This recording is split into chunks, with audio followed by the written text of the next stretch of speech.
Donc, la première question, c'était effectivement sur le fait électoral.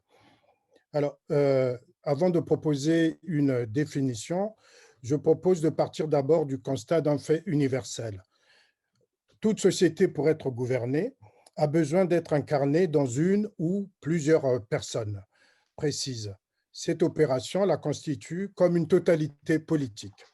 C'est-à-dire que ce corps ou ces corps présentifient cette société, ça veut dire ce corps ou ces corps rendent présent cette société aux yeux de tous, hein, qu'ils soient des citoyens du pays ou qu'ils soient des citoyens de l'étranger. C'est un peu, je dirais, Sassou Nguesso, par exemple, je dis Sassou Nguesso parce que je suis congolais, hein, présentifie le Congo pour les Congolais et pour l'étranger. Alors, c'est précisément la procédure de sélection de ce corps ou de ces corps humains que nous appelons communément le fait électoral. Cette procédure consiste en plusieurs choses, donc je passerai rapidement sur certaines. D'abord, elle se réfère à l'expérience à travers laquelle la multitude lie sa pluralité à l'unité d'une personne. Alors, c'est-à-dire que toute dans l'exemple que j'ai pris tout à l'heure, tous les Congolais, qui le veuillent ou non, vont se reconnaître dans le corps de Sassou Nguesso comme étant leur président.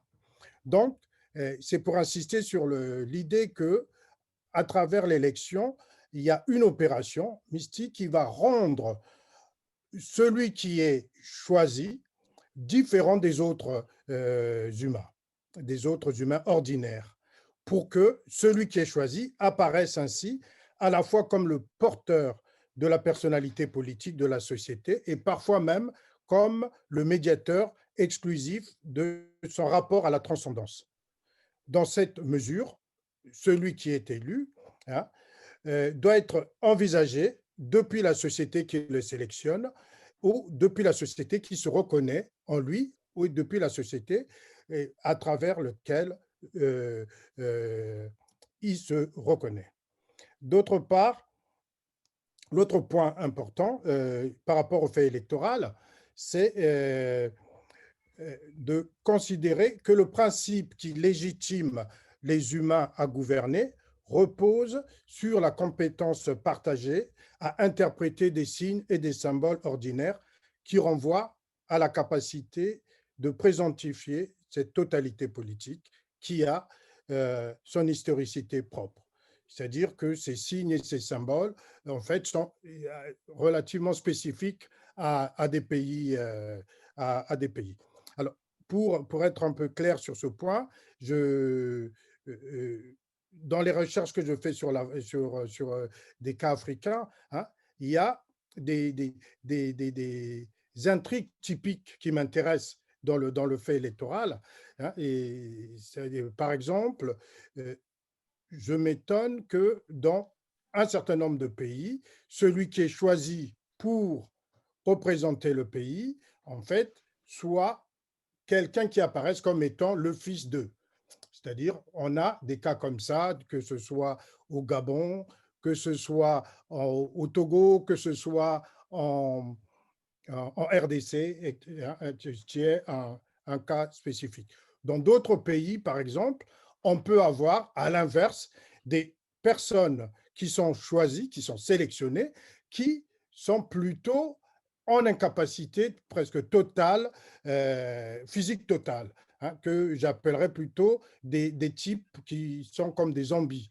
Hein. De ce point de vue-là, je pense au cas du Cameroun, au cas du Zimbabwe, et au cas de pas très longtemps de l'Algérie, et peut-être maintenant, par exemple, au cas du Gabon avec le président qui est là. Hein. Donc, il y a cette histoire et cette idée qu'il y a une compétence partagée autour d'une intrigue politique possible qui permet peut-être aussi de saisir c'est quoi le fait électoral. Et enfin, le dernier point sur lequel je veux insister sur le fait électoral, c'est qu'il a à voir avec le principe de continuité de la société. Alors, donc, il permet de bien délimiter la question de l'incertitude qui est causée par l'ordre du temps à travers la succession.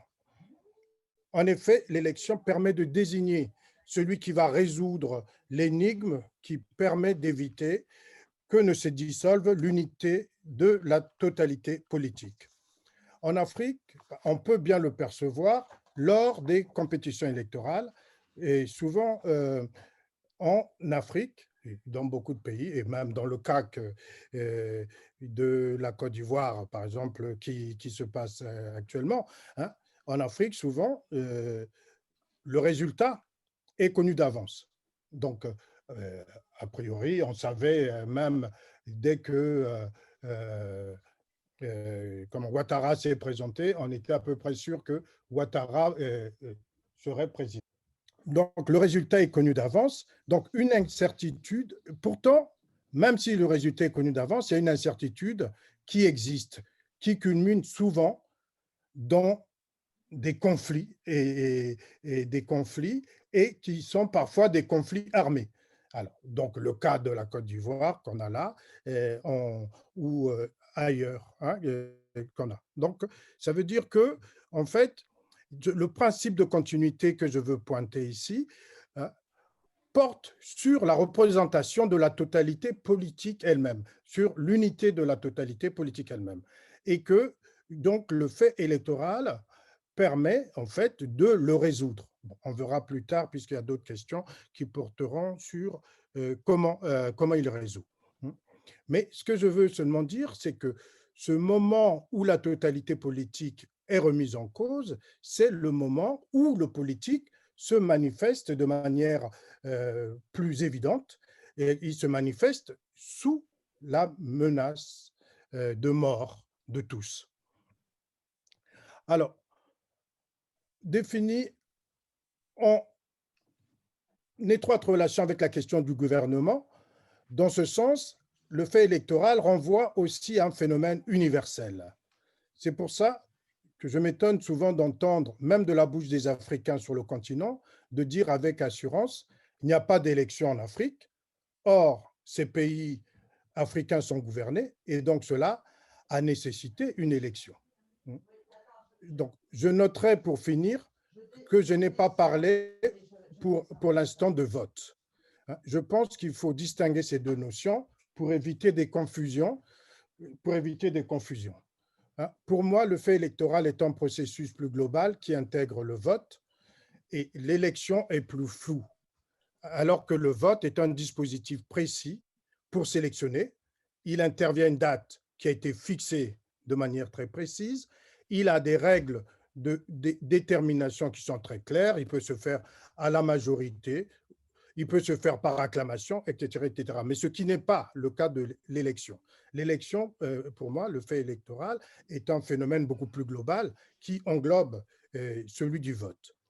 Et il me semble que les confusions qu'on fait souvent entre vote et élection, c'est ce qui permet à certains de dire, par exemple, qu'il n'y aurait pas des élections en Afrique. Donc, il faut éviter, me semble-t-il, de confondre le vote et l'élection pour effectivement ouvrir le questionnaire et pouvoir analyser à partir des cas qui nous concernent africains. Et je rebondis sur la question en partant du fait qu'il est il a expliqué ce que c'est le vote en expliquant le fait électoral. Je vais pas revenir sur la question, je vais directement sur le vote. Qu'est-ce que c'est le vote? En fait, le vote, on ne peut parler du vote qu'en le liant à un droit, le droit de vote. Et donc, le droit de vote, c'est le moyen qui permet aux citoyens d'exprimer sa volonté. Là-dessus, en prenant une définition purement, comment? Je dirais pas formelle, hein. C'est aussi une manière de dire, et je pense que j'étais clair malgré les perturbations, hein, que en fait, le fait électoral est un fait qui est pertinent pour comprendre les Excusez-moi, expériences africaines, mais il est aussi pertinent pour comprendre à partir de l'Afrique les expériences des autres continents. Par exemple, ce qui est en train de se passer actuellement aux États-Unis avec ces histoires de comptage et de mobilisation violente de certains protagonistes, nous rappelle un peu des situations africaines. Et donc, ce que j'essaie de dire, c'est que souvent, quand on analyse le fait électoral, on part d'abord de l'Occident pour essayer de comprendre les expériences africaines. Et on va dire à ce moment-là souvent que les expériences africaines ne correspondent pas.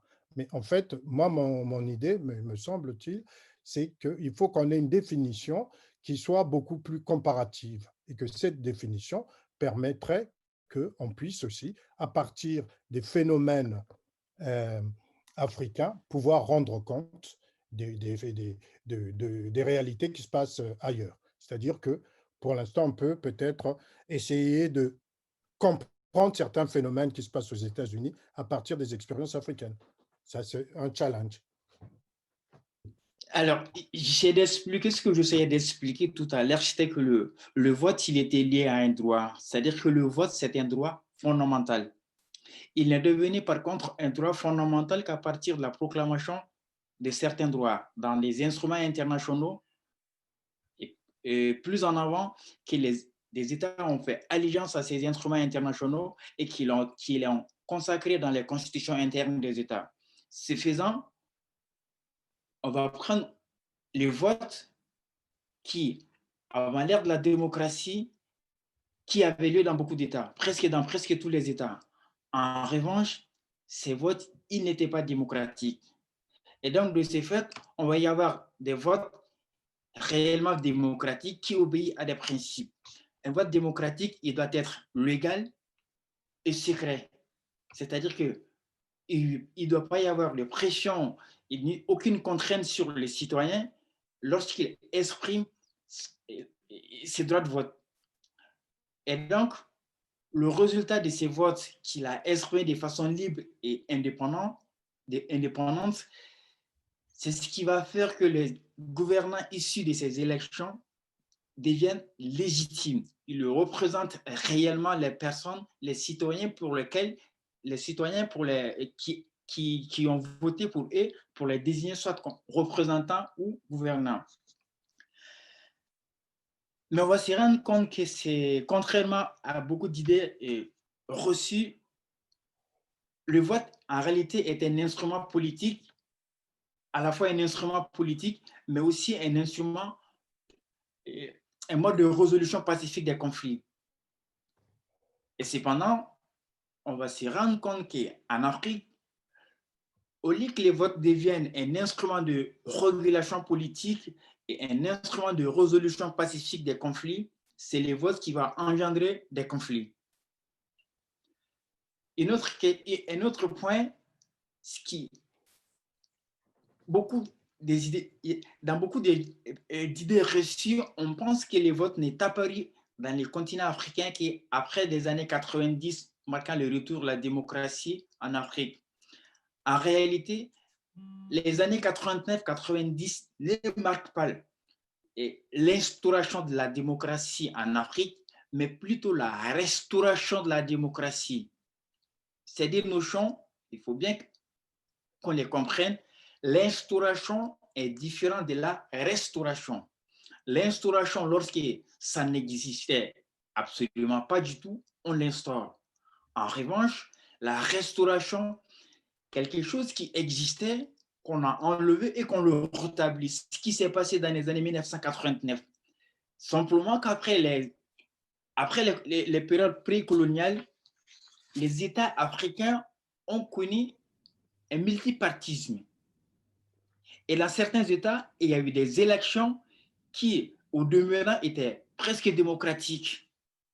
Cependant, ce système va connaître un coup de frein total à partir des années 1967, lorsque pour la première fois, le 13 janvier 1967, le Togo enregistre le premier coup d'État sur le continent africain. À partir de ce coup d'État de Yassine et Adema contre Nicolas Grunescu, le Togo va sombrer complètement dans une dictature. Et successivement, tous les États vont connaître des coups d'État. Et donc, à partir de ces coups d'État, les régimes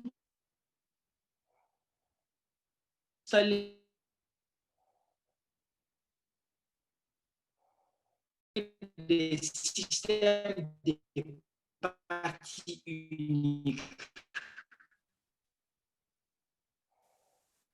Pendant ces systèmes de partis uniques, il va y avoir des votes électoraux, entre guillemets, des parodies électorales prononcées pour un seul candidat.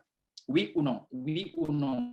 Et donc, les scores étaient complètement soviétiques, où des candidats, un seul candidat, il était élu à des scores, mais incroyables. Il en était de même aussi pour les élections de représentation et des assemblées délibérantes.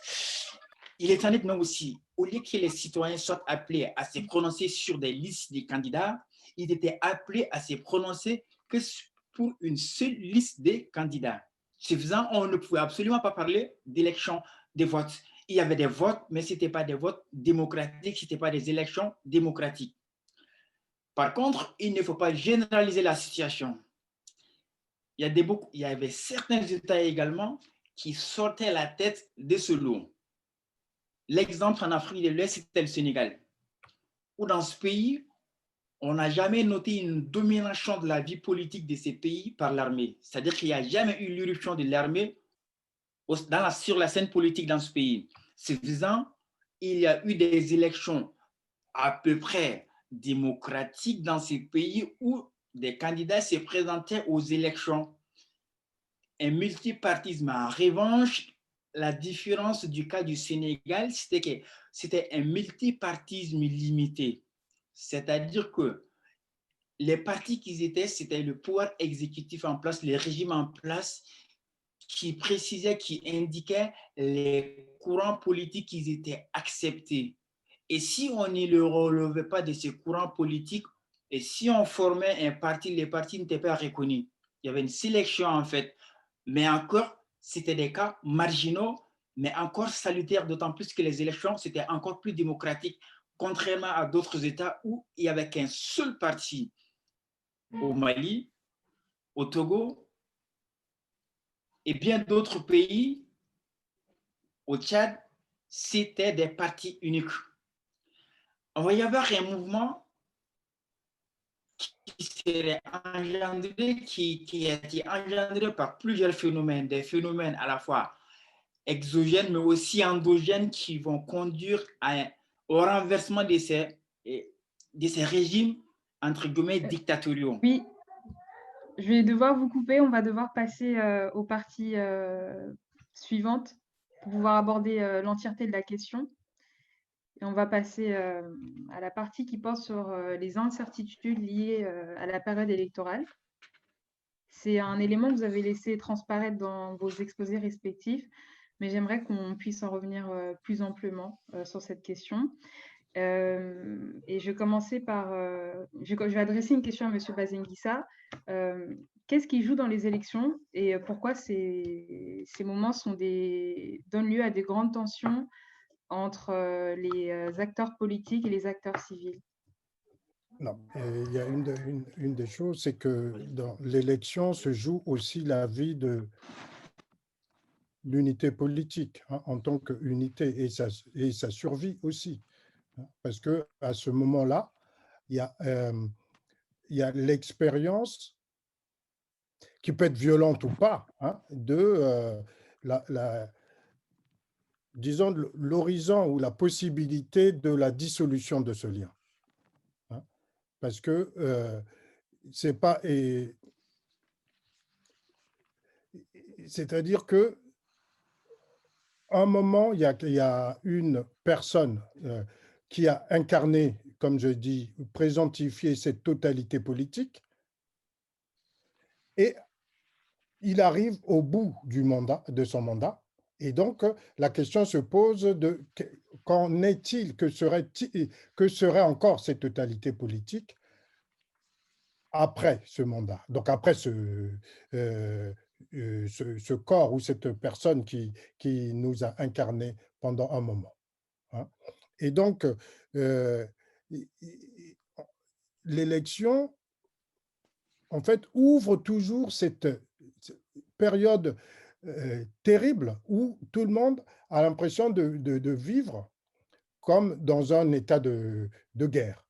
Alors, il n'y a qu'à voir dans beaucoup de pays africains, ce qui se passe, c'est que dès qu'il y a l'approche des élections, hein, vous pouvez le constater, c'est que des gens vont faire des stocks de nourriture, parce qu'ils vont se dire, ah, on ne sait pas ce qui va se passer après, ou certains vont quitter les villes pour aller dans des campagnes en se disant, au moins là-bas, je serai tranquille. Il y a toujours l'idée que, en fait, il y a comme l'imminence d'une guerre qui peut être là. Et donc, en même temps, ça ouvre la dimension de l'attente. Il y a forcément quelqu'un qui doit venir, en fait, résoudre cette incertitude, hein, pour permettre que la société continue à exister. Alors, c'est vrai que cet état de choses n'est pas spécifique à l'Afrique. Hein. Bon, en fait, ce qui est bien avec votre conférence, c'est qu'on a la même chose avec ce qui se passe aux États-Unis, puisqu'on le voit, que comment ils se retrouvent dans une situation où on a l'impression qu'on est dans un moment de guerre civile, état de guerre civile.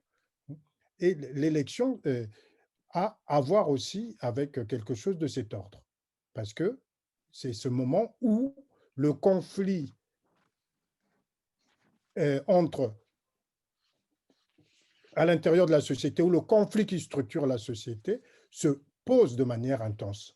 Et il se pose de manière intense, presque avec,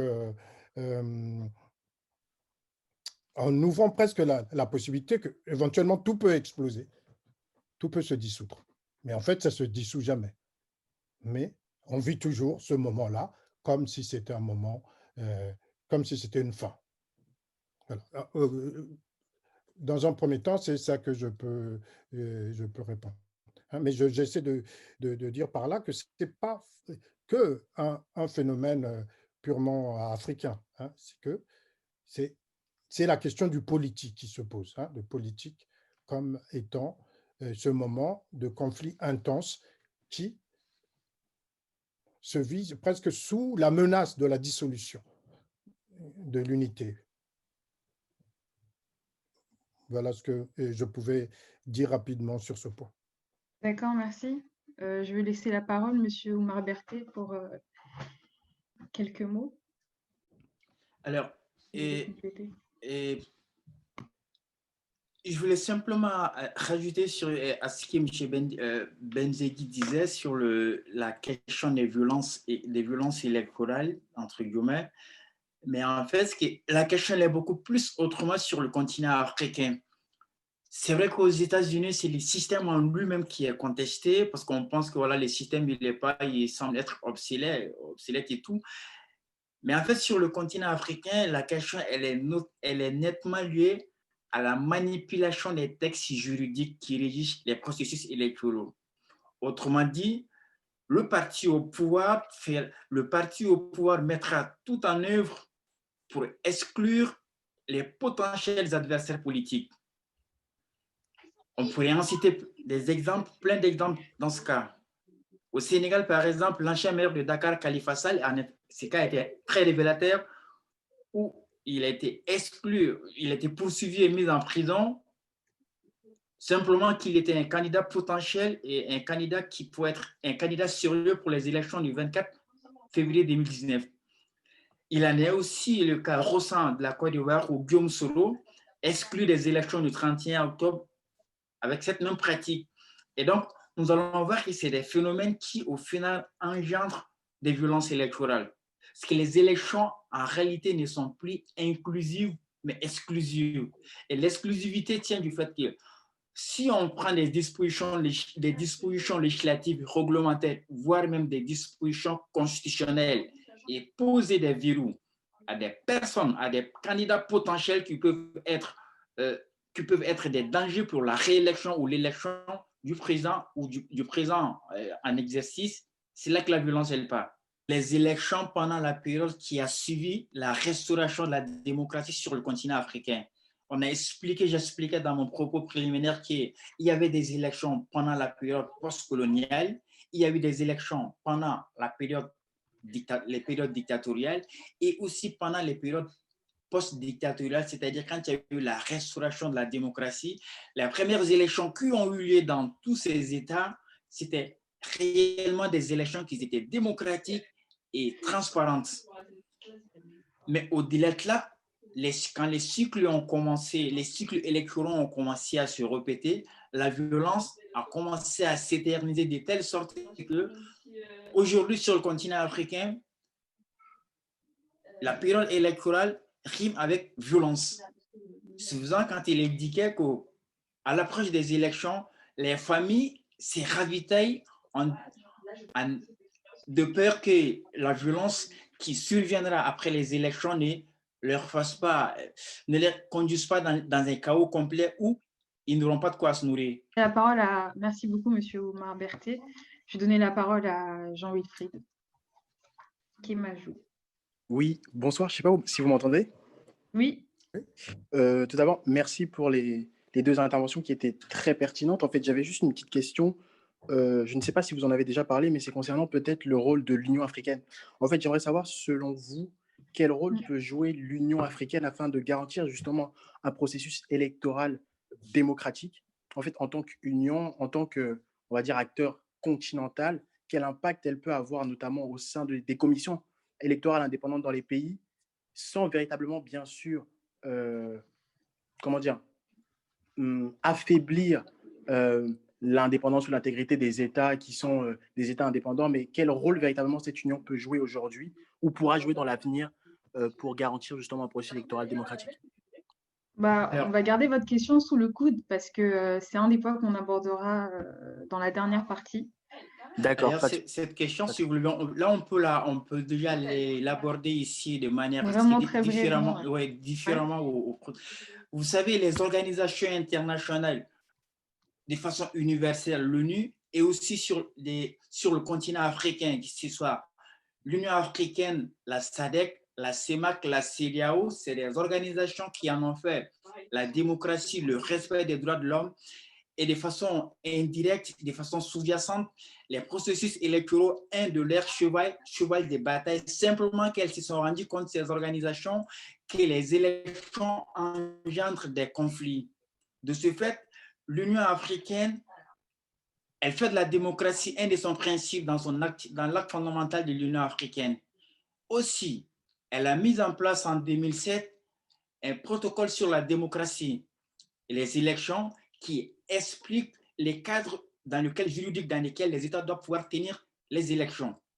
De ce fait, elle ne s'implique pas seulement à partir de là, c'est-à-dire que l'Union africaine a franchi la phase de ce qu'on appelait le droit déclaratoire, où chaque fois qu'il y avait un processus électoral qui glissait vers la violence, qu'on faisait des déclarations en disant non, il y a problème, c'est-à-dire qu'on part plutôt vers des principes où on impose aux États, écoutez, les élections, elles doivent se tenir dans ces conditions. Lorsque les élections ne sont pas conformes aux principes standards fixés par l'Union africaine, nous ne reconnaîtrons pas les personnes qui seront les gouvernants qui seront issus de ces élections.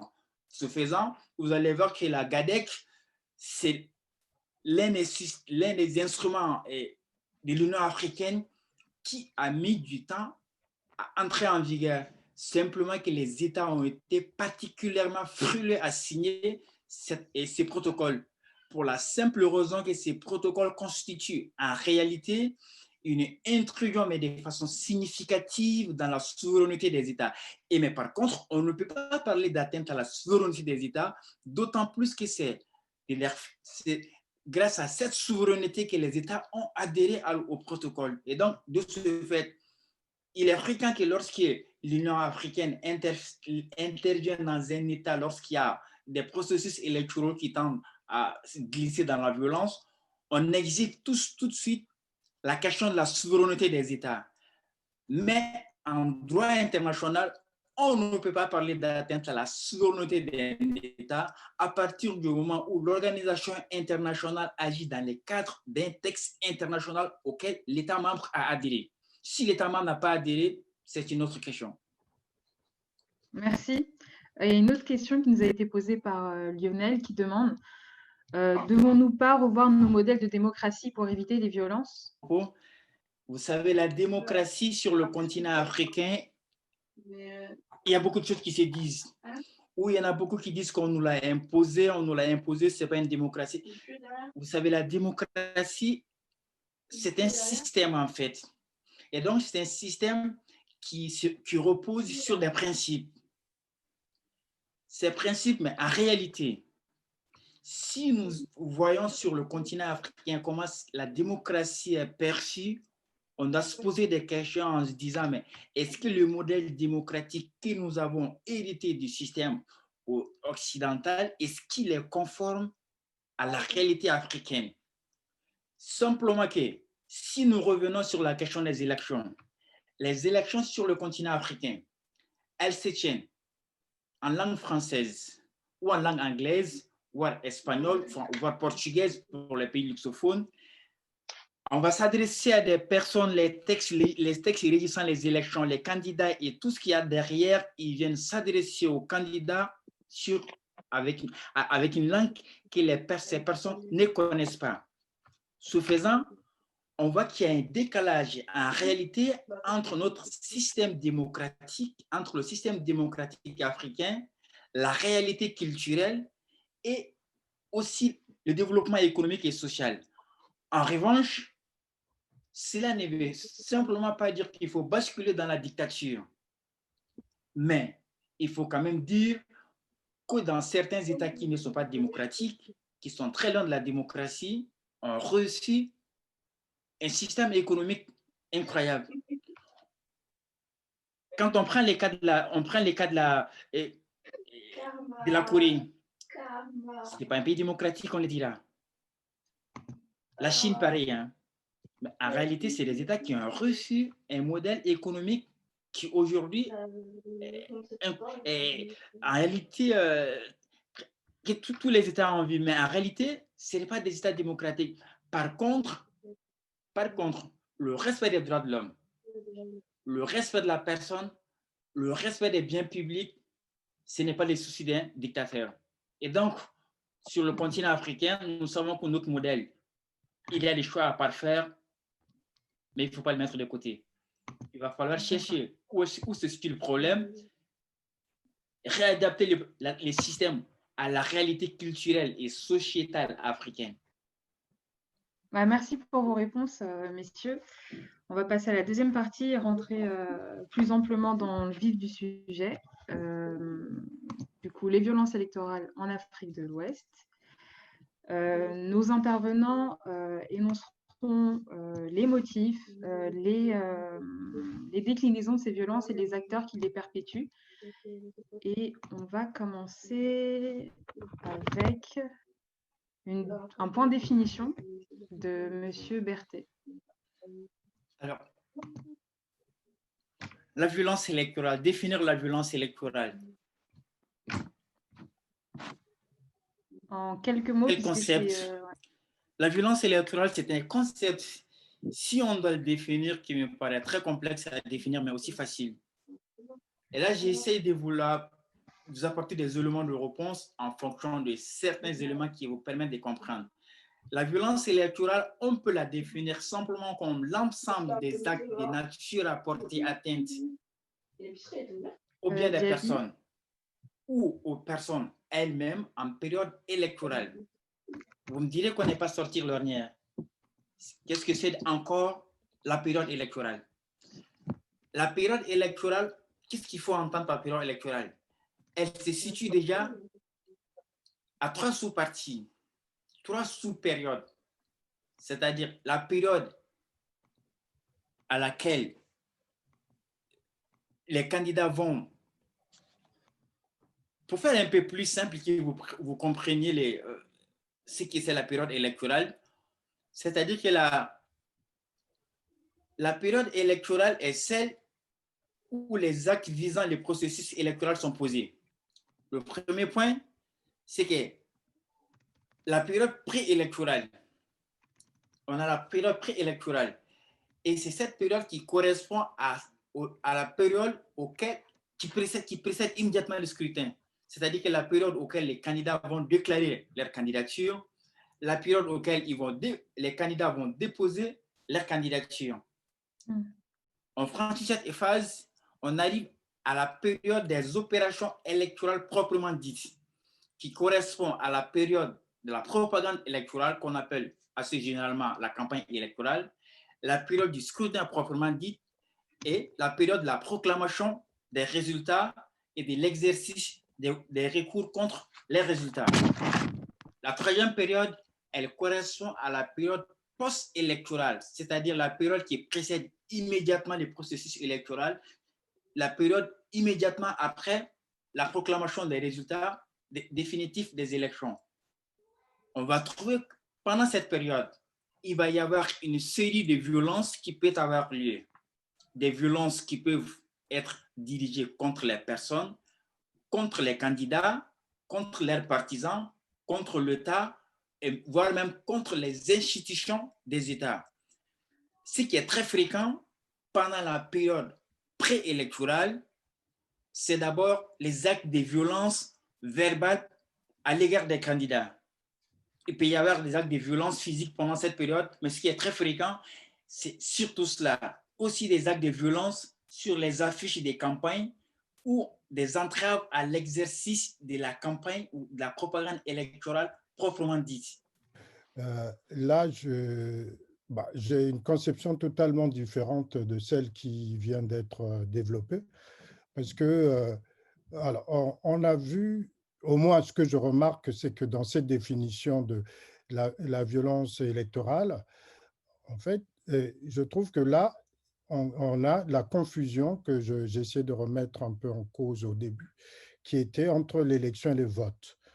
Et alors, il me semble que, bien entendu, qu'il faut tenir compte de la spécificité des situations africaines, mais alors, les Africains sont aussi des êtres humains, ils se posent les mêmes types de questions que partout ailleurs. Il me semble que si on doit avoir des concepts ou des notions, il faut qu'on les utilise de manière comparative partout ailleurs. Alors, dans la définition qui nous a été donnée tout à l'heure sur la violence électorale, on voit bien que le basculement, c'est au moment du vote.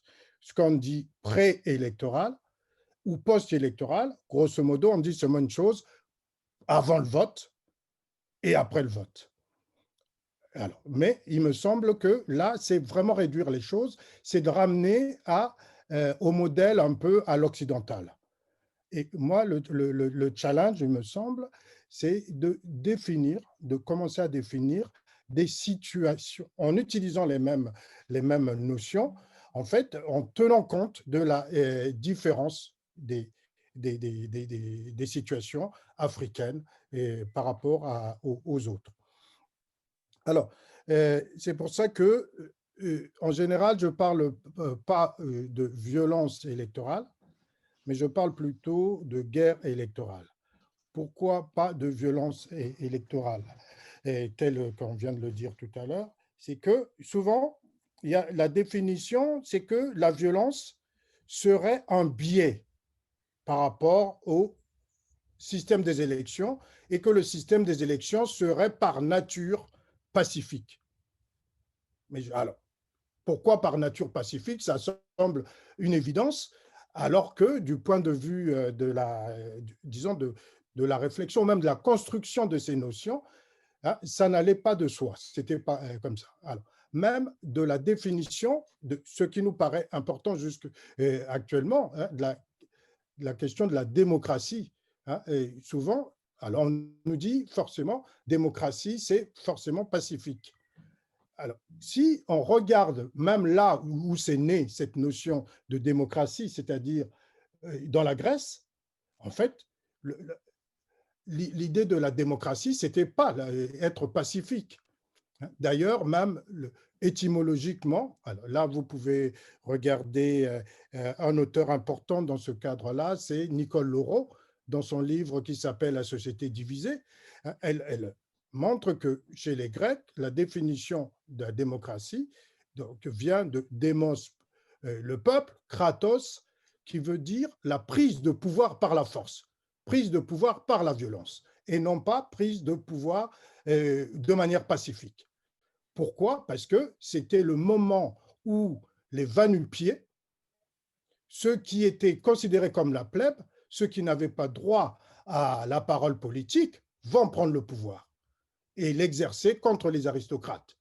Et c'est ça la démocratie, le pouvoir de ceux qui n'ont rien, ceux qui ils n'ont pas le droit d'exercer le pouvoir. Mais après, disons que c'est forcément une situation de guerre civile qui fonde cette démocratie. C'est pour ça que tout à l'heure, je ne voulais pas répondre rapidement avec la question de la démocratie. C'est-à-dire que, qu'est-ce qu'on veut? Est-ce qu'on veut une définition seulement normative à l'occidental, auquel cas on va dire qu'en Afrique, il n'y a pas de démocratie, ou est-ce qu'on veut une définition opératoire qui nous permet de comprendre aussi ces situations de violence qu'on voit en Afrique, non pas comme des biais, mais plutôt peut-être qui nous permet de comprendre comment s'opère effectivement la sélection des gouvernants. C'est-à-dire que pour gouverner un pays, il faut aussi être en mesure de préserver l'intégrité de ce territoire. Et je préfère dire tout de suite que je ne suis pas en train de faire l'apologie des guerriers.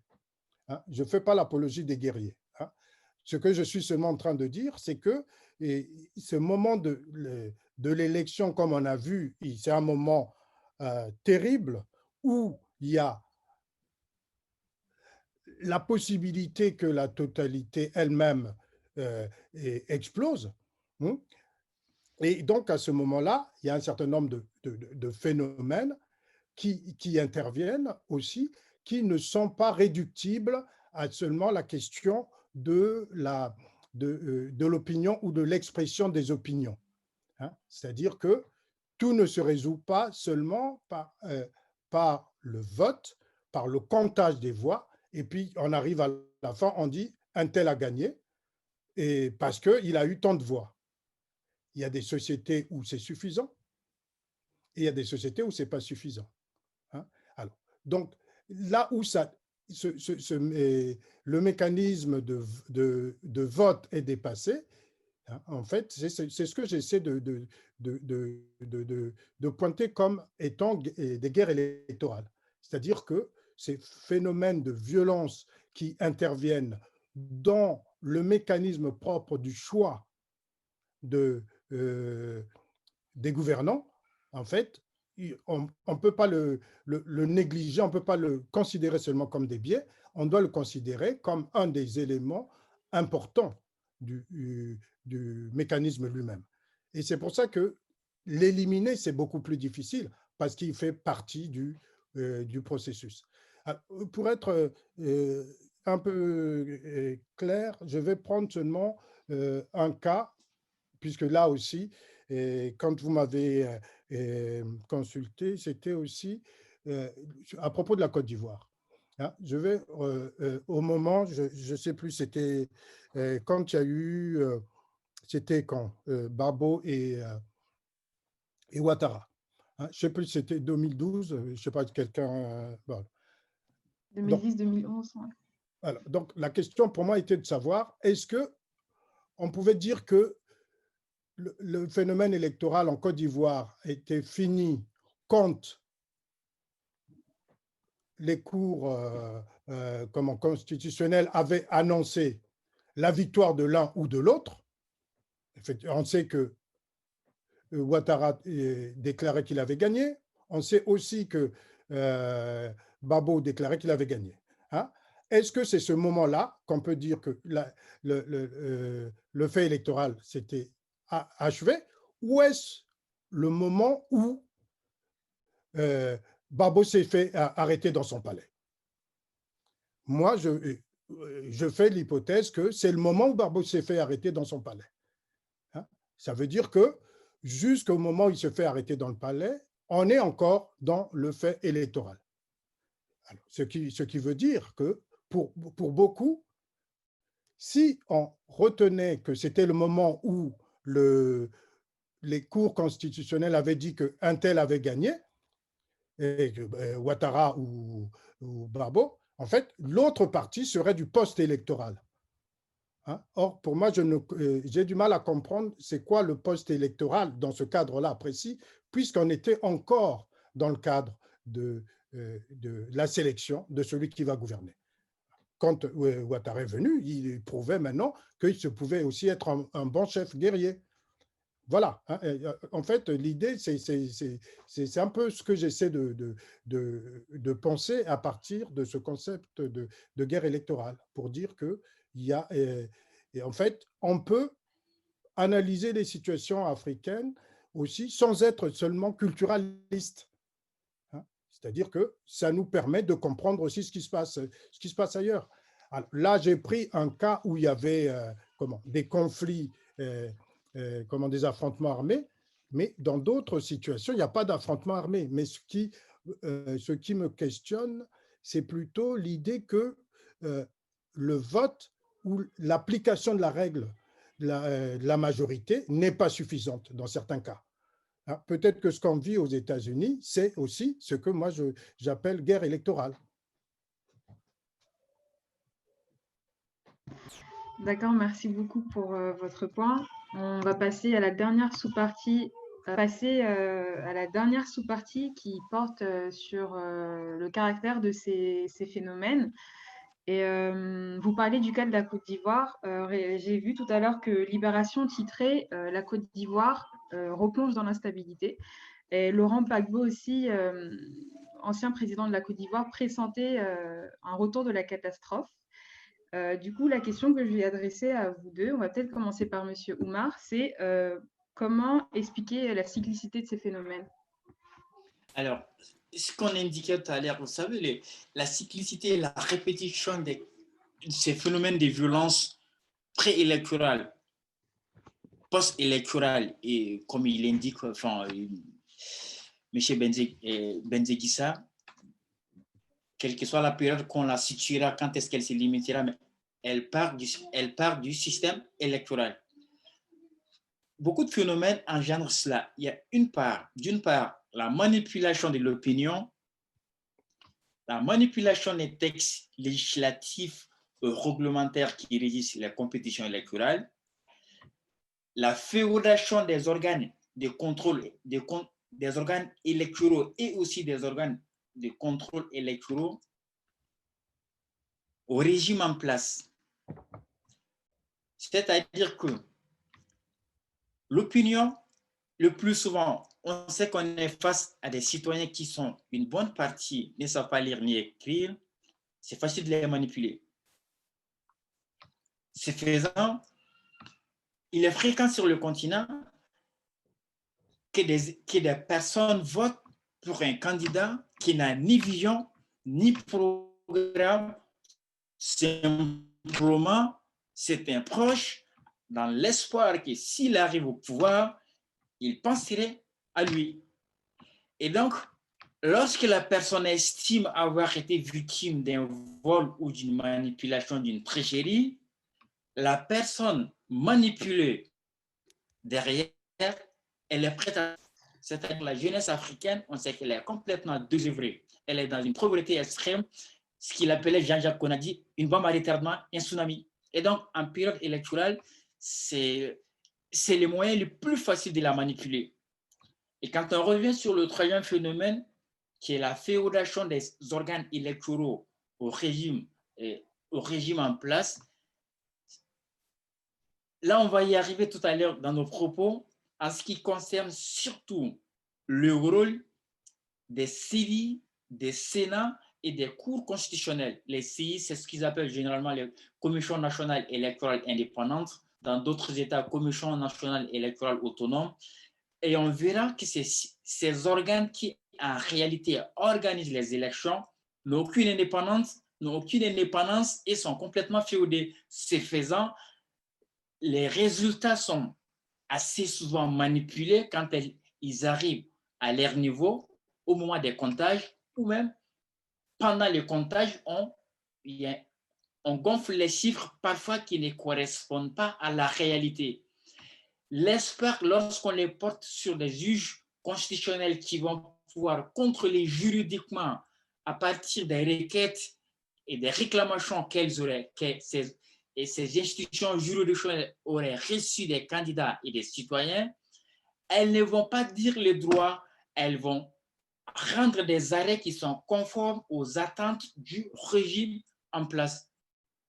Et même dans d'autres cas, si ces organes, et même si elles font un travail de façon indépendante, à partir du moment où on a reçu cette idée que ces organes sont féodés au régime, que ces organes ne sont pas indépendants et ne sont pas indépendants, ça engendre des violences. Abdoulaye Traoré, c'est vrai. Aujourd'hui, les votes est-il plus un droit, est-il plus un droit, un devoir, notamment dans la mesure où les résultats sont quasi connus d'avance? Donc, quel est l'intérêt d'aller voter? Écoutez, quel intérêt d'aller voter? Est-ce que, je ne sais pas, moi je ne poserai pas la question comme ça, moi en tant que chercheur, hein, je veux dire, hein, mais en tant qu'acteur, effectivement, quel intérêt d'aller voter, hein? Mais bon, vous connaissez aussi le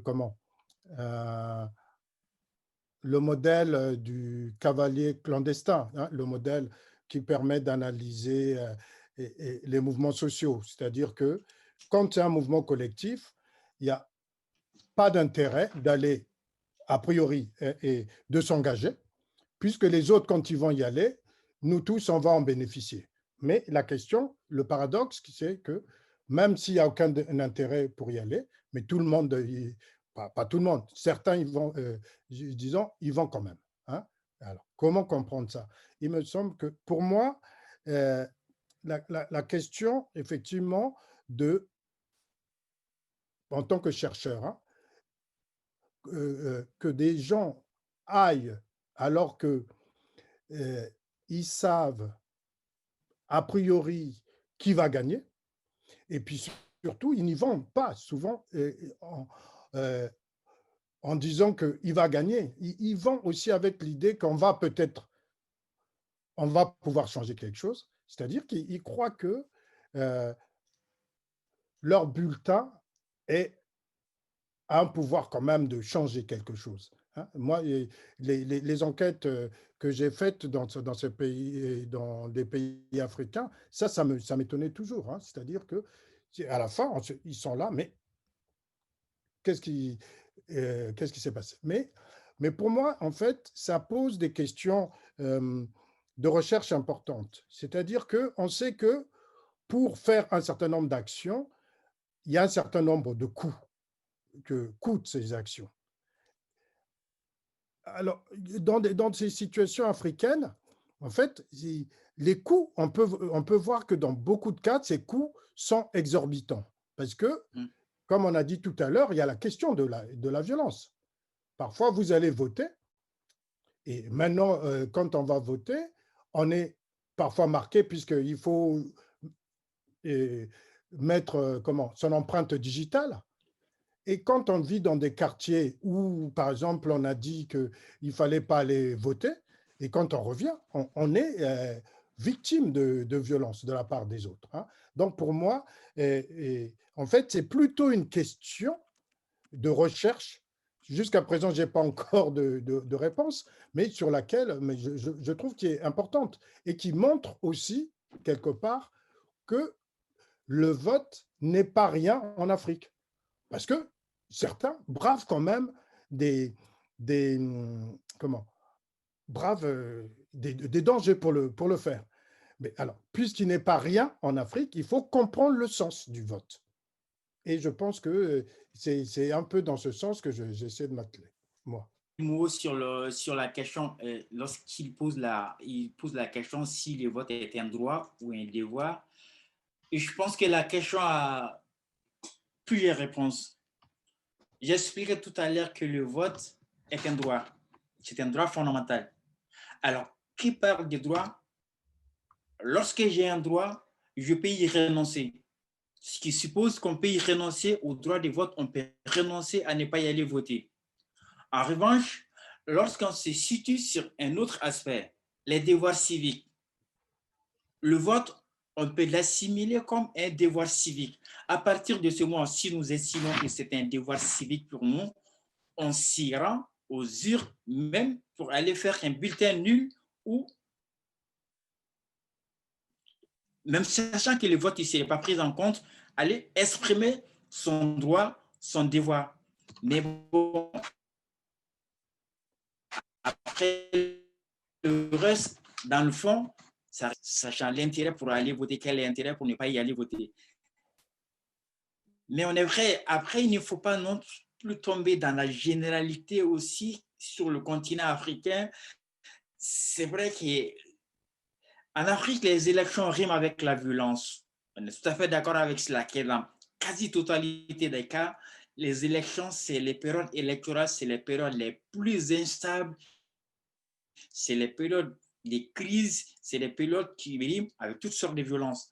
En revanche, il faut quand même noter que dans certains États ont une exception de démocratie où des élections sont quasiment des périodes où les gens s'expriment librement et que les élections sont complètement démocratiques, reflètent la volonté du peuple. Le Ghana en est un exemple où, dans des États africains, on estime qu'on n'organise pas des élections et les perdre.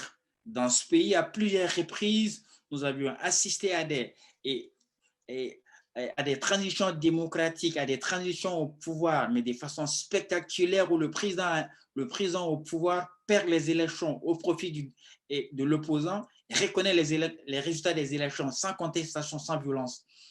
Et de ce fait, de mon avis, il faut y aller voter.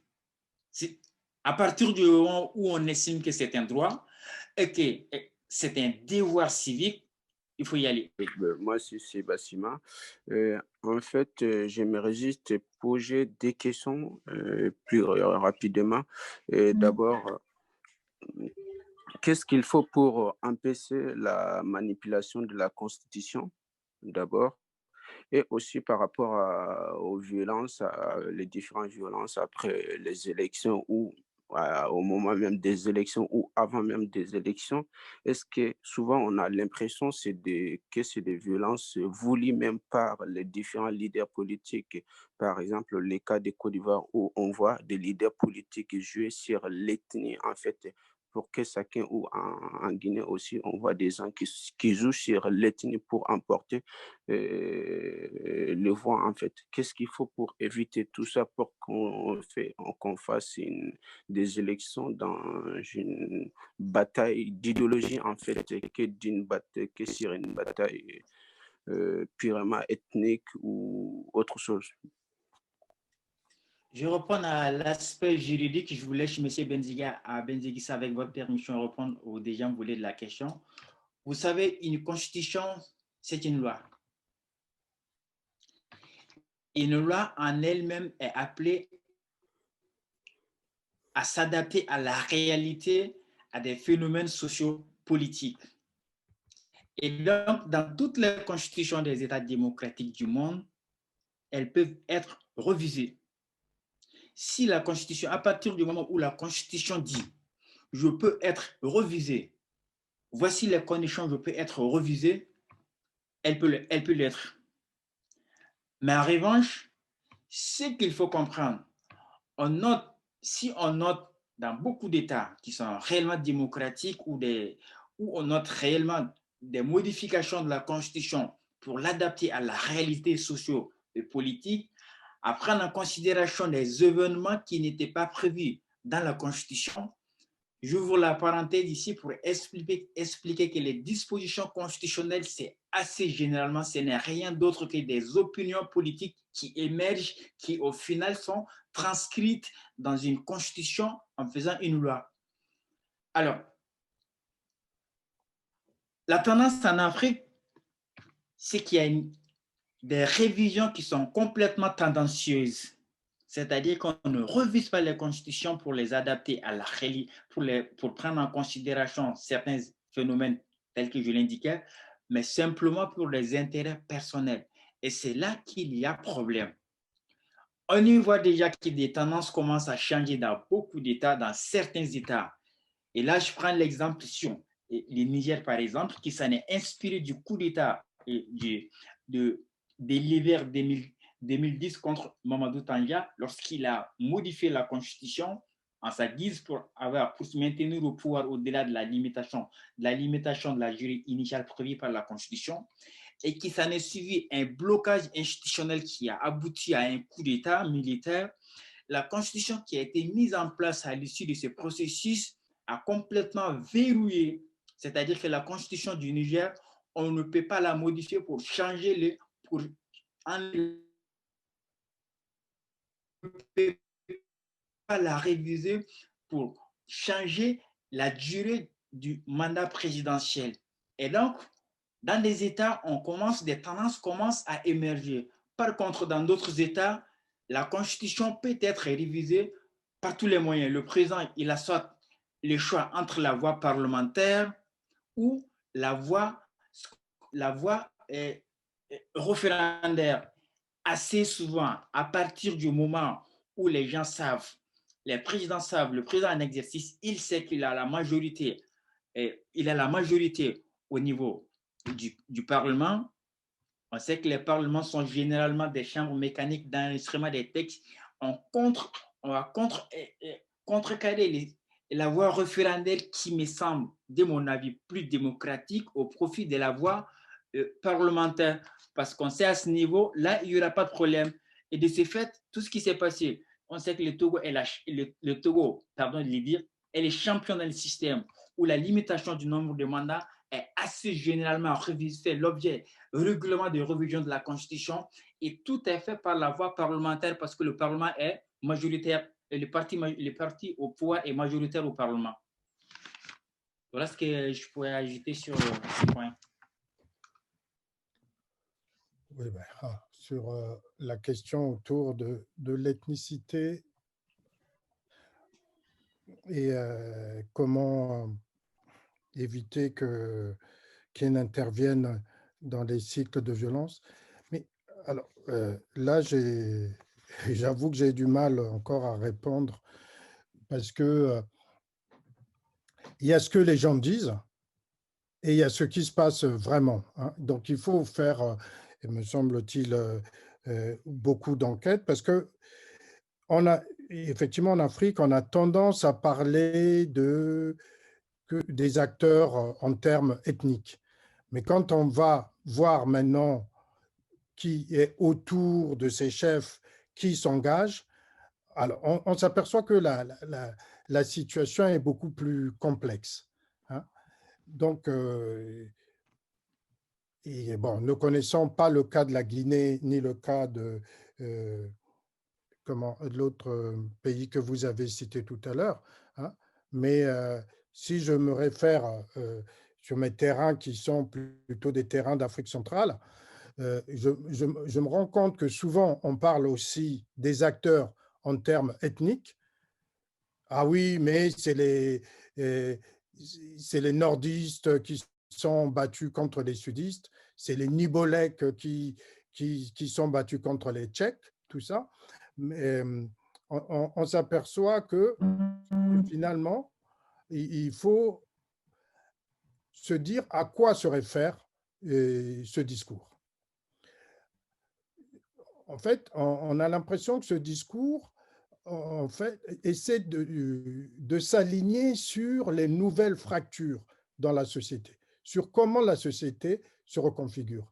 Alors que souvent, quand on parle de l'ethnicité, nous avons toujours tendance à le considérer aussi comme étant le passé de l'Afrique.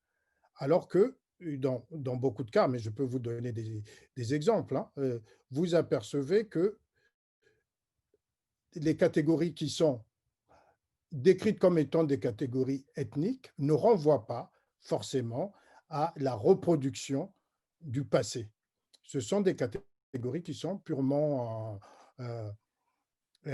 actuelles, hein, produites dans le présent, hein, en fonction des clivages qui sont les plus pertinentes au moment T de ce phénomène électoral. Hein. Alors, il me semble que c'est vrai que la difficulté de penser ces violences à partir de l'Afrique, en fait, part souvent de certains présupposés presque essentialistes, les ethnies, alors que les véritables acteurs ne sont pas forcément ceux-là. Hein. Souvent, ce sont des urbains qui reconstruisent des espèces d'identités. Parfois, ils prennent des termes ethniques pour les énoncer, mais il faudrait être sûr à ce moment-là à quoi ça correspond, quoi. Il me semble que voilà. Mais alors, et comment faire pour endiguer ça? Mais cette question est impossible à répondre puisque c'est la question du politique elle-même. Comment faire pour endiguer est-ce qu'on peut faire disparaître le politique? Ces clivages sont là parce que ce sont des clivages de l'ordre politique lui-même. C'est-à-dire que, puisque les sociétés africaines sont des sociétés politiques, elles sont, comme toutes les sociétés, des sociétés conflictuelles. Et elles disent ces conflits à partir de son propre langage. Voilà, C'est exactement pour rajouter un peu à ce qu'il dit M. Benzegui. Ça, c'est vrai que les Vraiment rapidement, phénomènes s'il vous plaît. l'ethnisation du continent africain, nous savions que c'est une façon organisationnelle de notre société il faut voir des côtés positifs qu'il y a là-dessus. Mais il faut comprendre aussi que la politique a conduit ou sinon une instrumentalisation de ce phénomène où on voit que les politiques jouent là-dessus en réalité. Quand on prend l'exemple de la Guinée aujourd'hui qui est au bord, encore la même question qui revient entre les peuples qui soutiennent le candidat Sédou Dalein Diallo et de l'autre côté, les Soussous et les Malinqués qui soutiennent Alpha Condé. Et donc, on y voit aussi les acteurs où Alpha Condé, lui aussi en tant que chef de l'État, joue également sur le même registre. Écoutez, ils sont contre les Malinqués, et c'est faisant, ça conduit toujours à des conflits. Et aussi pour aller un peu plus loin, et les acteurs politiques aussi, lorsqu'ils arrivent au pouvoir, pour assurer les arriérés, ils instrumentalisent aussi l'administration et même l'armée à partir du système d'ethnisation. Au Bénin, par exemple, où l'armée a connu un phénomène d'ethnisation de façon incroyable à un moment donné, il en est aussi de même pour le Togo, où on a une espèce d'ethnicisation de l'armée qui regorge, que tous les chefs de l'armée regorgent des ethnies du régime au pouvoir. Ce faisant, les choses ont été tellement faciles à passer en 2005 lorsque le président au pouvoir est décédé. Parce que l'armée, tous les grands chefs militaires étaient de la même ethnie, de la même communauté ethnique que le régime en place. Et donc, c'est un registre qui est facile. C'est facile à basculer dans la violence quand on y va sur le registre de l'ethnie. En fait, c'est pour rebondir sur la dernière question qui a été posée et pour revenir surtout sur peut-être cette question, comme on a vu, oui, de l'ethnicisation des élections et de la politique en Afrique.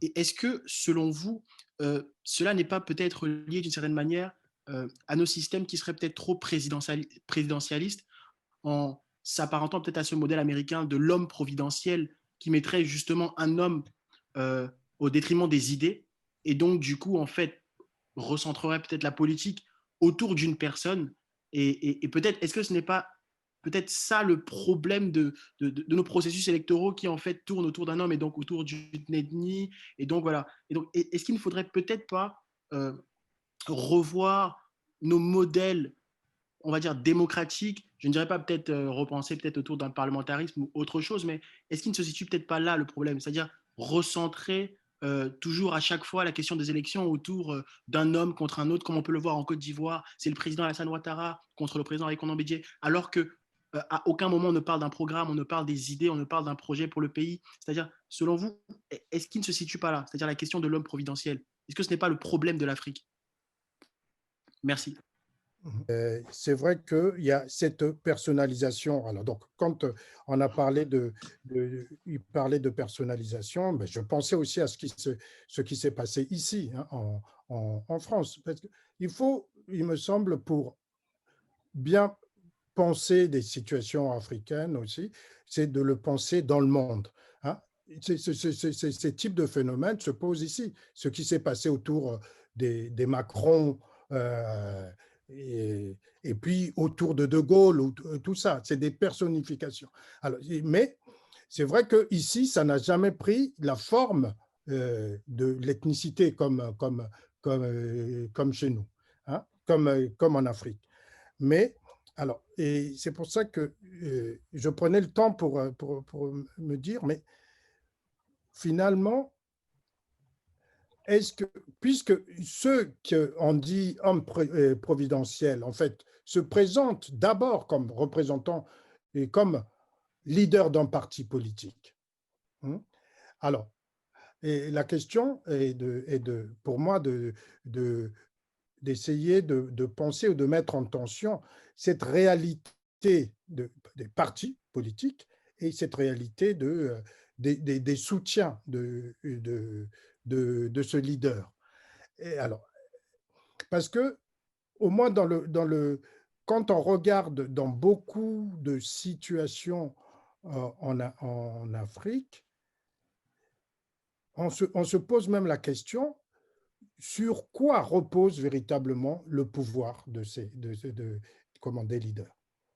Alors, je vais prendre un exemple. Le cas le plus paradigmatique pour moi, par exemple, est le cas du Cameroun, par exemple, où le président est complètement inapte, et même le cas du Gabon, où le président est complètement incapable d'assurer le pouvoir, d'assurer physiquement son pouvoir, mais il est toujours là et la machine continue à fonctionner, hein. Mais alors, la question, il me semble qu'on ne peut pas dire que cette machine ne fonctionne qu'à l'ethnie, hein. Cette machine fonctionne à autre chose et que c'est cette autre chose qu'on devrait comprendre pour comprendre les situations africaines. Qu'est-ce qui fait qu'un président, en fait, peut être complètement amorphe et tout se passe comme si c'était normal? Donc, hein, à la rigueur, si on peut pousser la réflexion théoriquement, on a presque l'impression, on peut se dire, mais finalement, peut-être qu'on n'a pas besoin de président, puisqu'il peut ne pas être là, mais ça marche, hein. Alors, donc, il me semble qu'il faut aller, hein, c'est pour ça que j'étais troublé par cette question, puisque cette question, me semble, était importante, puisqu'elle pose la question, elle pointe vers un système. Et maintenant, c'est de comprendre comment fonctionne ce système. Est-ce qu'il fonctionne qu'à l'ethnie? Mais souvent, c'est vrai qu'on va dire ça fonctionne à la corruption, ça fonctionne à ceci, cela. Mais je me pose des questions de savoir est-ce que c'est suffisant? Mais est-ce que c'est suffisant dans des pays où parfois le gouvernement ou l'État ne paye même pas des salaires, hein? Qu'est-ce qui fait que ça continue quand même à être ces pays-là? Je crois que c'est là, pour moi, la question du politique, elle se pose. Je ne sais pas si j'ai répondu, mais j'ai essayé Oui, bien sûr. Merci beaucoup. de répondre. Okay. Donc, je suis désolé, mais je vous quitte. Je suis obligé de vous quitter maintenant. Merci. Au revoir. Merci beaucoup. Au Au revoir. Au plaisir. On va passer à la question de Kwaku d'Orgelès. Oui, bonsoir. Oui, bonsoir. Bonsoir. J'espère qu'on m'entend. Ouais. Oui. D'accord. Alors, j'aimerais d'abord dire merci à M. Omar et à M. Bazingissa qui malheureusement nous a quittés pour leur intervention sur ces questions qui sont, comme on le sait, ô combien importantes et qui font l'actualité. Alors, lors de l'intervention de M. Omar, il avait posé une problématique qui pour moi est réellement importante. Il avait dit que généralement, en Afrique, nos organes qui sont censés organiser les élections sont souvent inféodés au pouvoir en place. Alors, moi, ma question vise justement à trouver, je ne sais pas, des recommandations ou des solutions justement à cette problématique-là. Puisqu'on sait qu'il y a, on va dire, une crise de légitimité entre les organisations, les organes plutôt qui sont censés organiser les élections et la population. C'est alors comment, en fait, on va trouver des mécanismes pour pouvoir créer cette légitimité-là que ces institutions-là n'ont pas, justement, dans l'organisation de ces élections. C'est autour de ça que tourne ma question. Alors, la question, elle est un peu sous-jacente, la réponse elle est un peu sous-jacente à la précédente question. Vous savez, les organes électoraux, tels qu'on l'a dit tout à l'heure, et surtout les organes de contrôle électoraux, la Cour constitutionnelle, les conseils constitutionnels, par exemple, en fonction des États, sont complètement féodés au régime en place. Comment faire pour que ces organes soient réellement indépendants, qu'ils puissent bénéficier de la légitimité? La question, c'est qu'on a encore l'omniprésence et l'omnipotence des chefs d'État qui apparaît dans ces jeux. Alors, quand on revient sur les conseils constitutionnels ou les cours constitutionnels, on s'y rend compte que dans la quasi-totalité des États africains, en particulier des États francophones où la violence électorale elle est récurrente, les conseils constitutionnels, les cours constitutionnels, de façon générale, les juges constitutionnels sont quasiment tous nommés ou majoritairement nommés par le président de la République, le président de l'Assemblée nationale, alors qu'on sait que dans ces régimes, le président de l'Assemblée nationale ou le président de la République sont généralement d'une même majorité présidentielle. Simplement que les régimes présidentiels, le régime semi-présidentiel que nous avions, engendre assez souvent pendant les élections une majorité mécanique à l'Assemblée nationale. Le même système se passe en France, où le président de la République élu, il a mécaniquement une majorité à l'Assemblée nationale, même si en réalité, c'était un bonhomme qui n'était pas connu. Il arrive très rarement que le président qui arrive aux affaires, qu'il n'ait pas la majorité à l'Assemblée nationale. C'est des cas qui restent absolument très, très rares. Ça s'est produit au Mali en 2002, lorsqu'un président indépendant, le général Amadou Toumani Touré, arrivait au pouvoir. Il n'avait aucun parti politique. Il avait refusé de se présenter sous la couleur d'un parti politique. On se posait des questions, ou des constitutionnalistes et des analystes ont commencé à se poser des questions. Comment est-ce qu'il va gouverner? Il n'a pas la majorité à l'Assemblée nationale, il n'a pas de parti politique. Comment va-t-il gouverner? Alors, c'est un cas d'école. C'est un cas d'école simplement qu'il a réussi. Il n'a pas de parti politique, mais il a réussi à fédérer tous les grands partis politiques derrière lui. Et donc, c'est vous dire que dès lors qu'on a un système politique, des systèmes institutionnels qui met le président de la République de manière omniprésente et omnipotente, c'est lui qui nomme tout, il est au début et à la fin de tout, il va y avoir des problèmes. Il va y avoir des problèmes sur les organes qu'il va mettre en place, les personnes qu'il va désigner qui vont à la fois arbitrer les jeux auxquels lui-même il fait partie. La difficulté, c'est que nous savions tout à fait et que les juges constitutionnels, avant d'entrer en fonction dans bien des États, ils prêtent des serments avant d'entrer en fonction. Mais ce qu'il faut comprendre, c'est des personnes humaines. Il y a ce qu'on appelle, entre guillemets, un sentiment de reconnaissance, de gratitude à l'égard de celui qui nous a nommés. C'est faisant, il est difficile qu'il puisse être indépendant réellement. On va passer à la troisième partie, la partie finale, qui a pour titre comment enrayer les cycles de violence. Ce qui est bien, c'est que l'intervention de M. Oumar Berté est capitale pour cette partie et elle sera suffisante pour le coup. Donc, alors, comment éradiquer la violence électorale la récurrence, la répétition des violences électorales sur le continent africain. Ainsi que je le notais au cours de mon propos, vous savez, on ne va pas généraliser les cas en concluant que dans tous les États africains, élections riment avec violence. Heureusement d'ailleurs. En revanche, ce qu'il faut quand même noter, dans bien des cas, les élections engendrent des violences. Nous avions expliqué au cours de nos propos les causes, les sources qui engendrent ces violences. Il y a à la fois des causes endogènes, mais aussi des causes exogènes.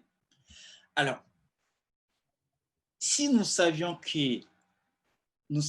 avons cerné les causes, ce qui engendrent les conflits, ce qui engendrent ces crises, on peut être à mesure de proposer des solutions. L'une des premières pistes de réflexion, c'est d'abord de revoir les systèmes de représentation, c'est-à-dire l'omniprésence et l'omnipotence des chefs d'État dans la désignation de tout ce qui concerne les fonctions nominatives dans le pays, réduire de façon considérable certains pouvoirs des chefs d'État, ce qui nettement montre qu'ils ne sont pas prêts à le faire. Deuxième point, c'est qu'il faut aussi revoir surtout les constitutions des États.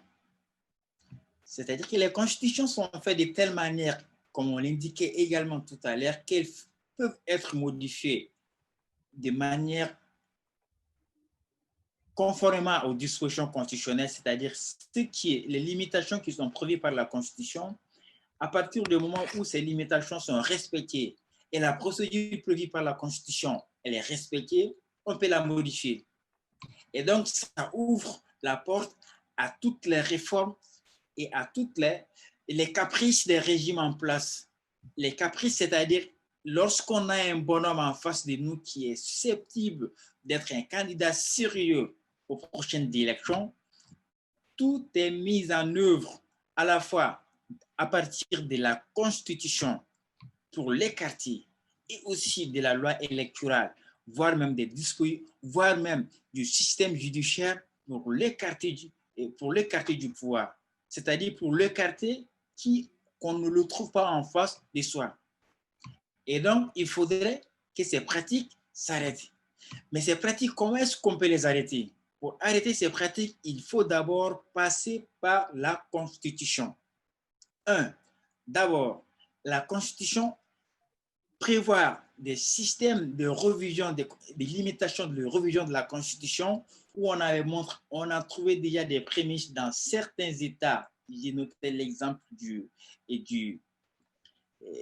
Niger qui a inséré une disposition dans sa Constitution limitant la possibilité de réviser la Constitution pour modifier le nombre des mandats présidentiels, pour modifier la durée du mandat présidentiel, où on y voit aussi au Burkina, après les événements qui ont conduit au coup d'État de 2000, aux événements, à la révolution de 2015, ayant conduit, entre guillemets, où certains n'aiment pas qu'on parle de coup d'État, mais qui en a réellement un coup d'État, parce que le président au pouvoir a été chassé du pouvoir. On met en place une constitution en disant, alors, la constitution, on ne peut pas la réviser pour changer le nombre de mandats présidentiels. Donc, on voit déjà que les prémices sont là qui vont faire en sorte que le président, il n'a plus la possibilité de réviser la Constitution quand il veut. Réviser la Constitution pour se maintenir au pouvoir autant qu'il veut.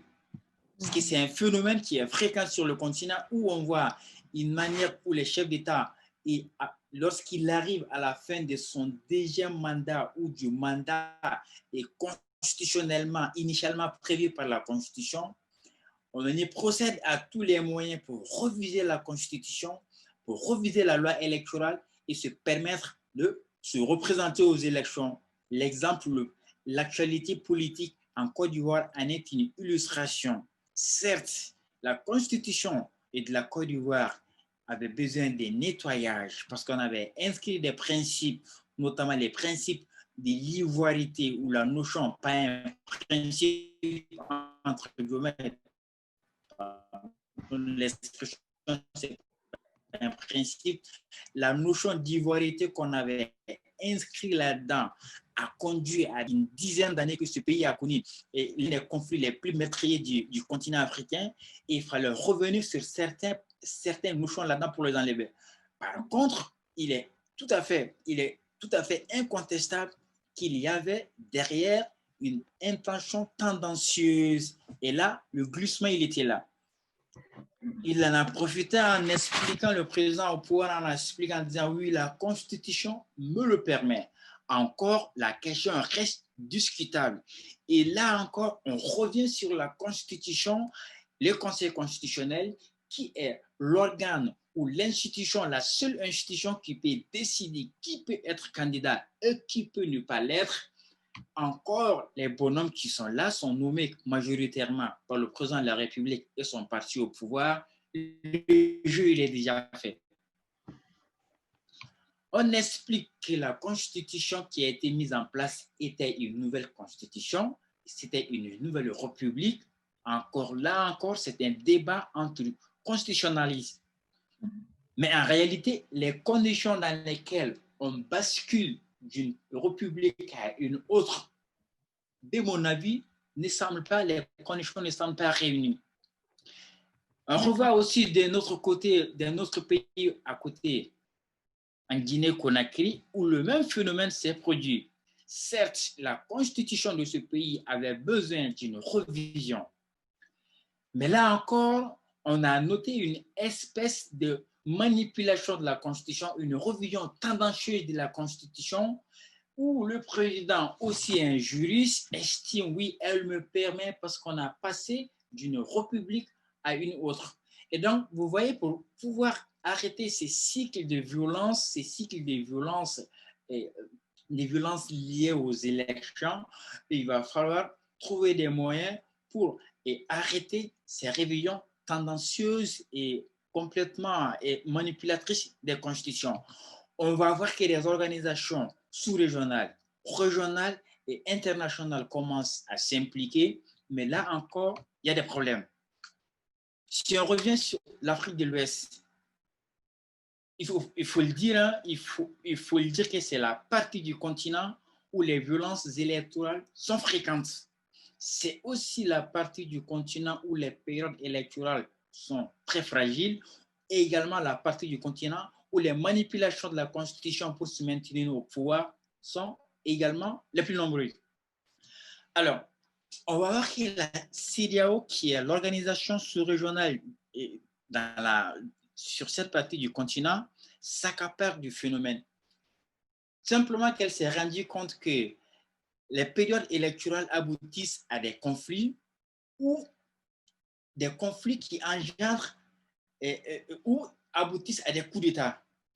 Et donc, la CEDEAO va dire aux États, écoutez, on en a assez de ces violences et de ces violences qui sont liées aux élections, on en a assez de ces coups d'État. À partir de 2001, où ils ont mis en place un protocole additionnel sur la démocratie et la bonne gouvernance, elle va dire aux États, écoutez, pendant les 6 mois qui précèdent les élections, vous n'aviez pas les droits de réviser le code électoral. L'État qui procéderait à la révision du code électoral dans les 6 mois précédant une élection, on ne reconnaîtra pas, on va imposer des sanctions sur ce pays. Simplement qu'on s'est rendu compte que c'est des périodes où les candidats commencent à émerger, on commence à comprendre le poids des candidats, et donc on va manipuler les textes qui régissent les élections pour les exclure ou les tailler sur mesure. Et donc, elle va aller encore plus loin en disant, écoutez, on en a marre de ces violences. Plus de coups d'État sur le continent, sur cette partie du continent. Mais la difficulté, c'est que, encore dans ces organisations internationales, c'est les chefs d'État qui vont décider. Ce faisant, les chefs d'État ne décideront pas des sanctions pour se sanctionner eux-mêmes. On va noter une espèce de solidarité entre chefs d'État. On comprend nettement l'inertie, sinon le silence assourdissant de la CEDEAO face à ce qui se passe en Côte d'Ivoire et aussi en Guinée-Conakry. Il ne peut pas y avoir des sanctions. Et donc là, le phénomène commence à prendre une proportion complètement inquiétante, simplement que les solutions proposées ou les moyens qui ont été mis en place pour arrêter ont tous montré des limites. Et là, la grande difficulté, c'est encore l'omniprésence des chefs d'État, à la fois en interne, aussi à la fois au niveau sous-régional, mais aussi au niveau régional. Au niveau de l'Union européenne, c'est aussi les États qui vont prendre des sanctions contre les États qui ne respectent pas leurs engagements internationaux, leurs engagements vis-à-vis de l'Union africaine. Et donc, on note que la question, pour l'instant, elle est difficile à répondre. Mais encore faudrait-il qu'il y ait une éducation de la population, des citoyens. Et c'est là qu'il y a tout le rôle de la société civile qui va prendre le relais en essayant d'expliquer aux citoyens la question des violences électorales, en les expliquant que la première victime, c'est les citoyens eux-mêmes. Les politiques qui poussent les gens à la violence, les plus souvent, ils sont pas inquiétés. Question de Fatou qui dit « Mais le président ne peut-il pas réviser la loi de constitution qui limite le nombre de candidatures pour pouvoir se représenter ?» Alors, vous savez, dans la Constitution, il y a ce qu'on appelle les limites temporelles de la révision constitutionnelle et les limites matérielles de la révision constitutionnelle, c'est-à-dire les limites qui sont liées au temps. On ne peut pas réviser, la Constitution va dire, on ne peut pas réviser pendant cette période. Et assez souvent, c'est les périodes de crise pour un État, c'est-à-dire quand un État est agressé ou quand il y a une catastrophe naturelle ou quand on met en application les mesures exceptionnelles aux mains du président de la République. La Constitution va dire, moi, on ne peut pas, le constituant, il va dire, la Constitution, on ne peut pas la réviser pendant cette période. Et la deuxième chose, c'est que dans la Constitution, le constituant, il va aussi insérer des matières en expliquant, écoutez, ces matières ne peuvent faire l'objet d'aucune révision de la Constitution. C'est-à-dire qu'on peut réviser la Constitution par les voies qui sont prévues par la Constitution elle-même, la voie référendaire ou la voie parlementaire, mais cette matière ne peut faire l'objet d'aucune révision. Et donc, dans ces cas, pour pouvoir enlever ces verrous, il n'y a qu'une seule solution. C'est de basculer d'une république à une autre. Or, pour passer d'une république à une autre, il y a des conditions pour cela. Assez souvent, c'est quand il y a un coup d'État. C'est quand il y a un coup d'État qu'on bascule, on met en place une nouvelle constitution qui va complètement toiletter l'ensemble de la constitution qui était en place. Aussi, il peut y arriver souvent qu'il n'y a pas un coup d'État, mais que les acteurs politiques décident de procéder à la révision complète de toutes les dispositions de la Constitution. Et s'il y a un bouleversement de la substance même de la Constitution en place, on bascule d'une république à une autre. Les limitations qui étaient prévues par la Constitution, c'est pendant cette phase, en passant d'une république à une autre, qu'on peut les sauter. Mais là, ça reste des hypothèses qui sont bien encadrées et ça reste des hypothèses très, très exceptionnelles. Comment gérer et prévenir la violence électorale en Afrique de l'Ouest? Si vous avez des pistes de réflexion et des pistes de solutions à exposer. On l'a noté également au cours de nos propos. Vous savez, les processus électoraux en Afrique sont qualifiés naturellement d'irréguliers et d'instables. Et elles visent avant tout, alors que les élections visent avant tout à la pacification du mode de transmission du pouvoir politique. Mais les processus électoraux sur le continent africain, de façon générale et en particulier sur la partie ouest africaine, ne va pas remplir ces critères. Alors, ce n'est pas l'actualité politique qui nous contredira non plus également. Hein. Comprenez que les opérations électorales qui visent fondamentalement à élire les représentants, des citoyens, mais aussi leurs gouvernants par le mécanisme du vote, vise de façon générale à éviter qu'il n'y ait pas de violence dans la prise des pouvoirs. La violence, on a comme l'impression que la violence elle est liée à l'exercice du pouvoir et à la conquête du pouvoir sur le continent africain. Ce n'est pas du mimétisme, encore moins de la stigmatisation, mais quand on se réfère un peu à l'histoire des régimes politiques africains, on note que dans l'histoire, quand il y avait les phénomènes des royaumes et le phénomène d'empire, les empires s'étendaient par la violence. Les royaumes, pour les conquérir, il fallait être un très bon guerrier, avoir les meilleurs guerriers de la planète ou les meilleurs guerriers africains pour pouvoir conquérir un empire ou un royaume. On va voir que ce phénomène va encore se poursuivre. Quand bien même que nous avions fait, les États ont fait allégeance au respect des droits de l'homme et des libertés, on fait allégeance à la démocratie dans leur constitution, mais on va voir que ces phénomènes de violence continuent sous une autre forme.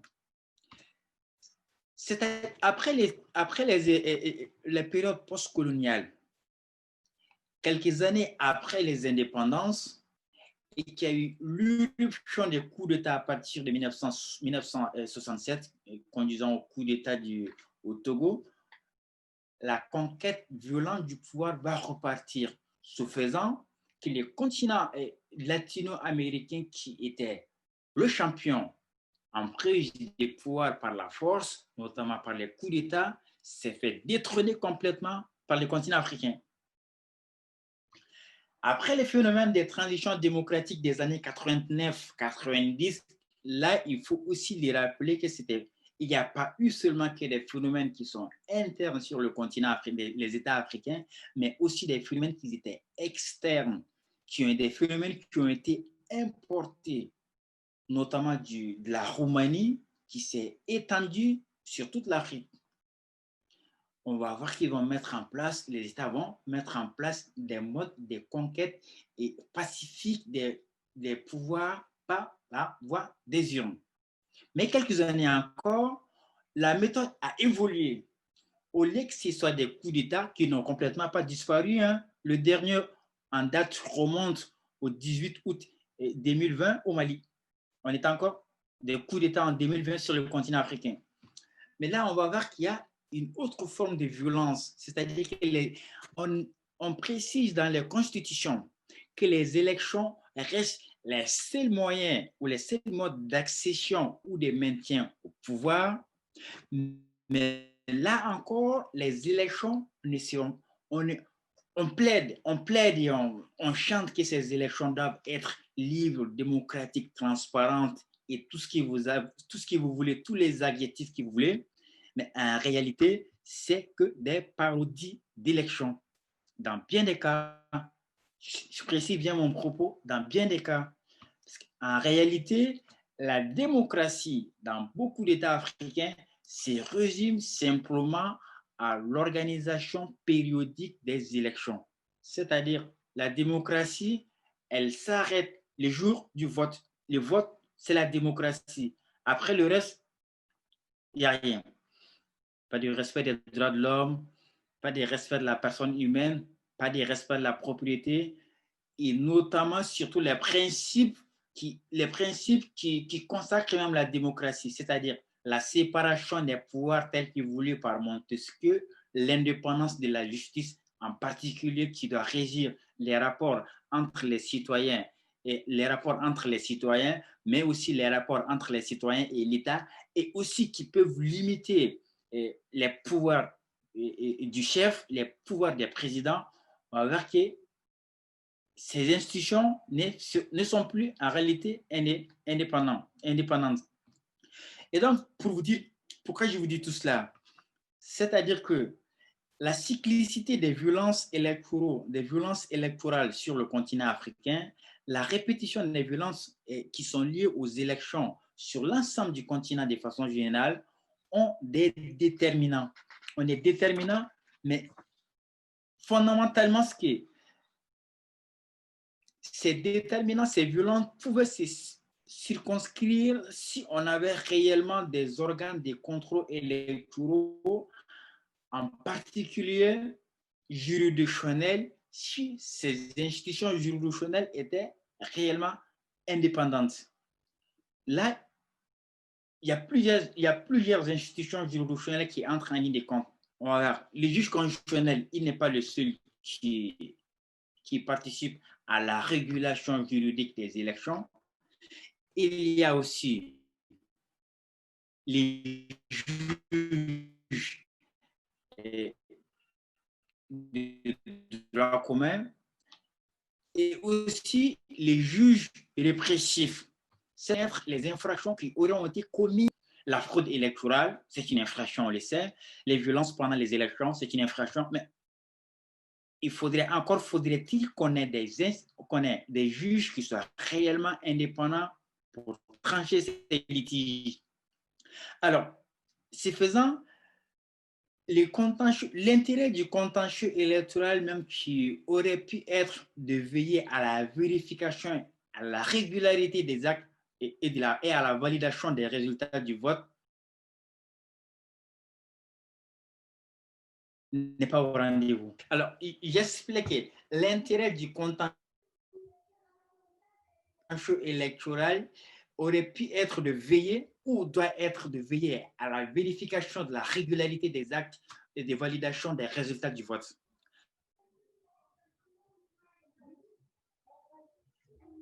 Et donner une définition de manière plus simple au contentieux électoral. L'opération qui vise à régler, à trancher les limites des processus électoraux. Ce que nous savions bien que c'est le fait que les processus électoraux sont mis en cause. Parce qu'on a des reproches sur les processus électoraux, on pense que ces processus n'ont pas été transparents. Fatou demande si le comportement de prise de pouvoir par la violence n'est pas influencé par le passé colonial des ex-colonies, qui reproduisent ce que le bourreau leur ont infligé. Passé colonial, pays occidentaux, par mimétisme. Je suis désolée pour le bruit. Alors, vous saviez, le phénomène des coups d'État sur le continent africain est aussi lié à l'histoire coloniale des États africains. C'est-à-dire, la politique étrangère de la France pendant un certain moment à l'égard des États africains s'est caractérisée par une espèce, on va dire, des dénis de la souveraineté des États.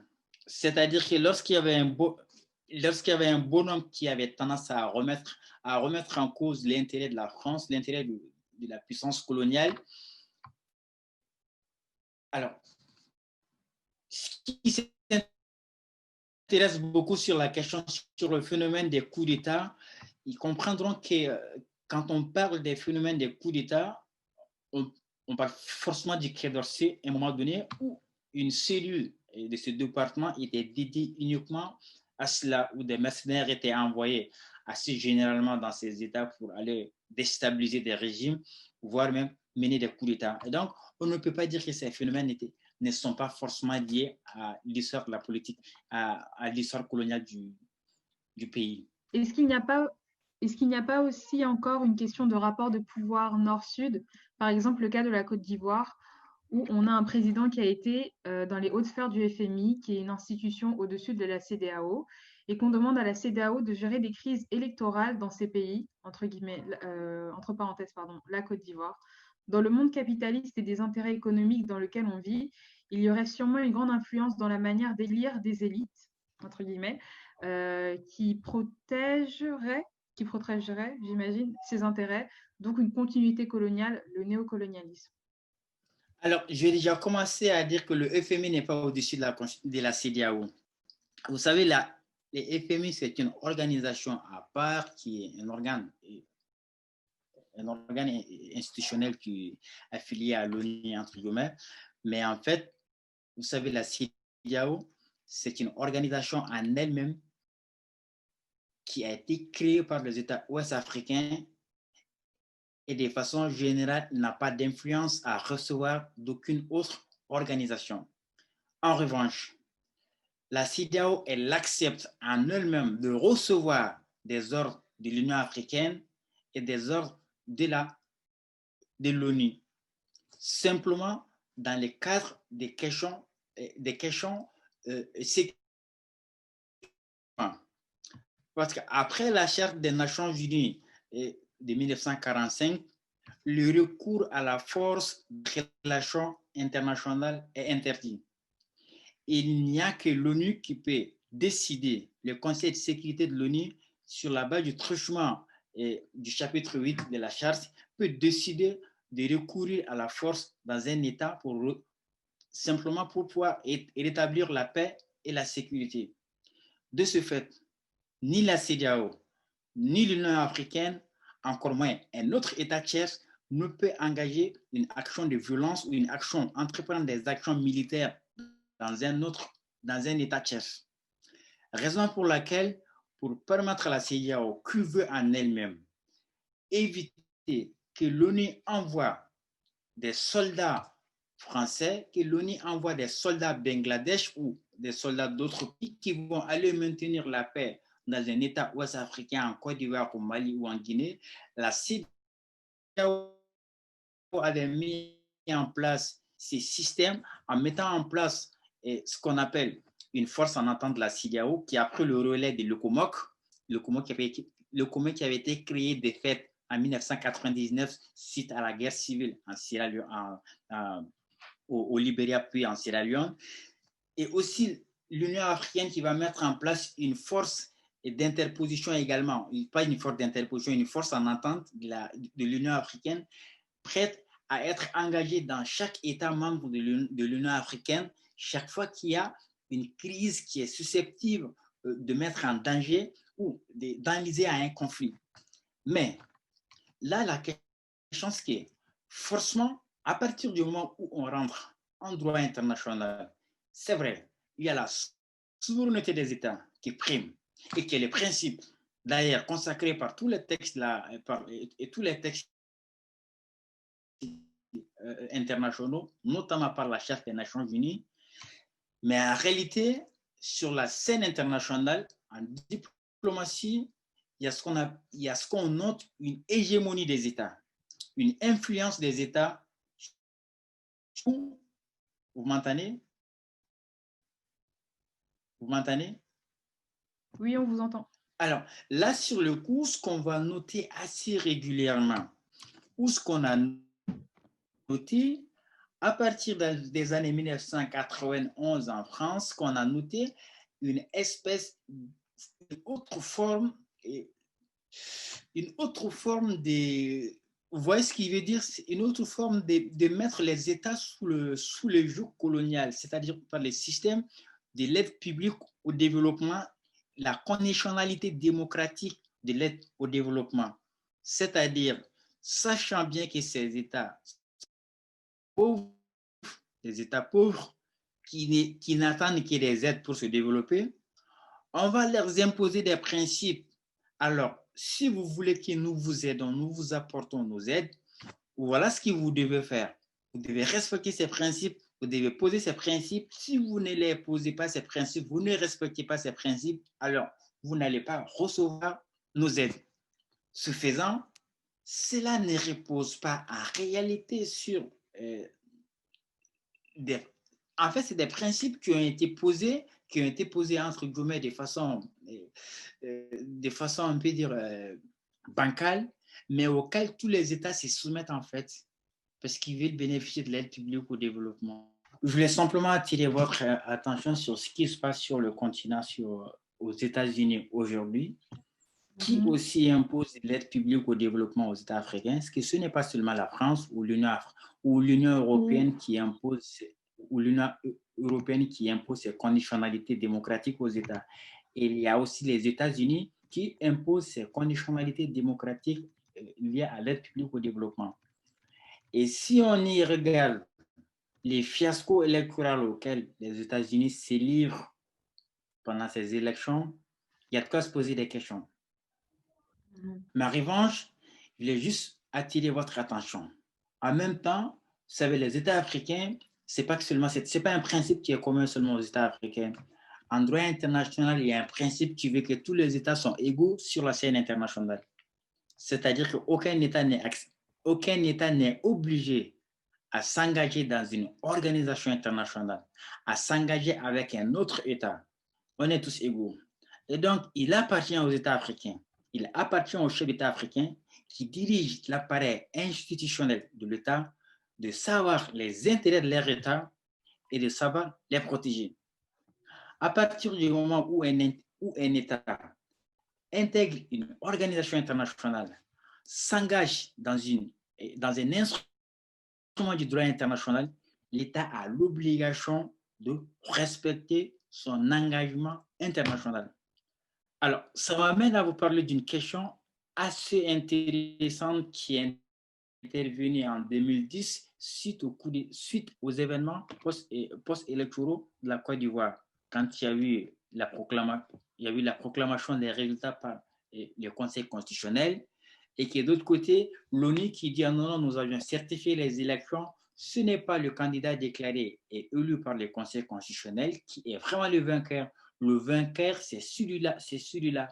Et donc, que la Côte d'Ivoire dise non, en fait, les décisions du Conseil constitutionnel dans la constitution de notre pays, ne sont susceptibles d'aucun recours. Quand le Conseil constitutionnel dit c'est blanc, même si c'est noir, c'est blanc. Alors, et de l'autre côté, les Nations Unies qui disent non, c'est pas ça, c'est pas ça. Mais véritablement, ce qu'il faut que vous compreniez, il y avait tout à fait un engagement de l'État ivoirien qui s'était engagé à ce que l'ONU certifie les résultats des élections. Et donc, un engagement international, lorsqu'un État s'engage dans un instrument international, il a l'obligation de respecter cet engagement au risque d'engager sa responsabilité internationale. La difficulté, le vrai problème, c'est cela. Mais on essaie de mettre en avant le droit interne, notamment la Constitution, en invoquant le fait que c'est une atteinte à ma souveraineté. Mais il n'y a pas d'atteinte à la souveraineté d'un État dès lors que l'organisation internationale ou l'État tiers qui intervient le fait sur la base d'un engagement de l'État concerné. Si l'État français signe un engagement avec la Guinée-Conakry, je prends un exemple un peu bête, la Guinée-Conakry ou la Guinée-Bissau, à ce que la France envoie des observateurs électoraux, à ce que la France puisse avoir un œil sur les processus électoraux pour être sûr que les processus électoraux sont transparents et crédibles, atteindre à la souveraineté de ce pays. L'État tiers a agi conformément à un engagement de l'État africain concerné. Mais la question, c'est qu'il y a encore là une manipulation de l'opinion nationale. Les gouvernants qui vont signer ces engagements, lorsque le vent tourne à leur de faveur, ils crient à l'atteinte à la souveraineté, mettent en avant la souveraineté.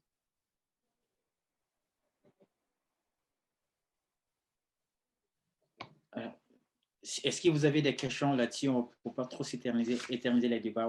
Ouais, peut-être prendre les dernières questions. Alors, vous aviez brièvement parlé des initiatives à l'encontre des civils, du coup, pour prévenir les violences électorales. J'ai pensé à des ateliers qui avaient été menés par la MINUSMA au Mali à la veille des élections en 2018, du coup, oui, en 2018. Dans le contexte qu'on connaît au Mali, du coup, d'insécurité alimentaire, d'insécurité dû à l'insécurité qui prévaut dans le nord et dans le centre. Est-ce que vous pensez que ce genre d'initiative devrait être multipliée dans les zones qui représentent des zones d'incertitude pour les élections électorales? Vous savez, Pour ce qu'on appelle, qui sont des zones d'incertitude pendant les processus électoraux, pardon. Je me suis vous embrouillée. savez, enfin, toutes les organisations internationales, la majeure partie des organisations internationales, à l'image des Nations Unies, de l'Union africaine, de la CEDEAO, de la CEMAC, de la SADC,